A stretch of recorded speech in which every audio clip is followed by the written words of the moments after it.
Dan Perry here with another Dan on Tech Active Directory video for Northeast State Community College. Another way of adding users to your Active Directory is through the Active Directory Users and Computers tool.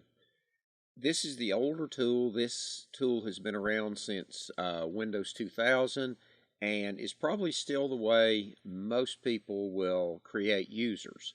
So if I go into my users organizational unit, I still see the user I've created. And if I right click, select new, I can come and create a new user. And you can see here the screen has a lot less information on it. So I've got my first name.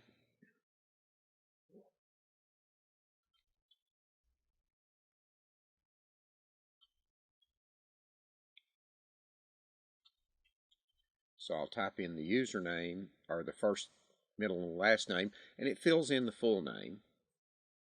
Now I can type in the logon name. And when I do the logon name, it fills in the user principal name, which is also here listed as your pre-Windows 2000 name. I'll go ahead and say next, and it asks for a password.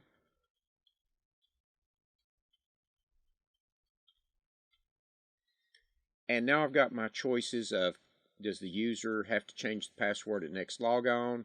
Maybe I don't want them to change, or it never expires, disabled. We saw those in a previous video. Go ahead and next. It shows the information and I finish.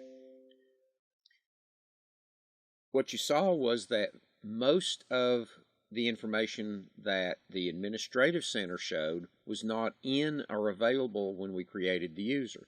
To add the rest of that information, I now need to go to that user, right click and come to Properties, and now I have a screen with a number of tabs. Here I can go in and I can fill in that additional information.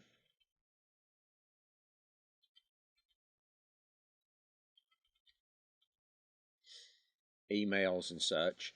Under the General tab, it's got the username information, office description.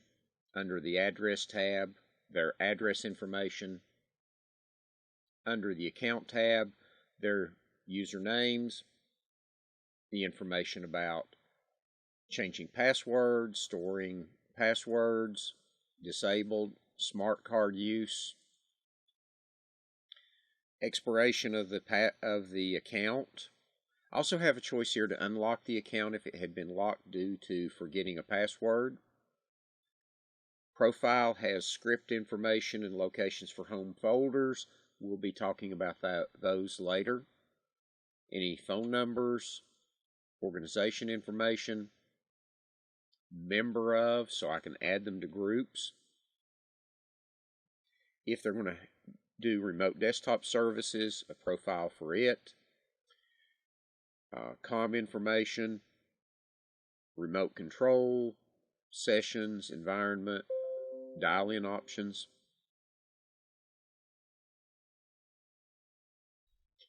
All of those are available for configuring here through Active Directory Users and Computers.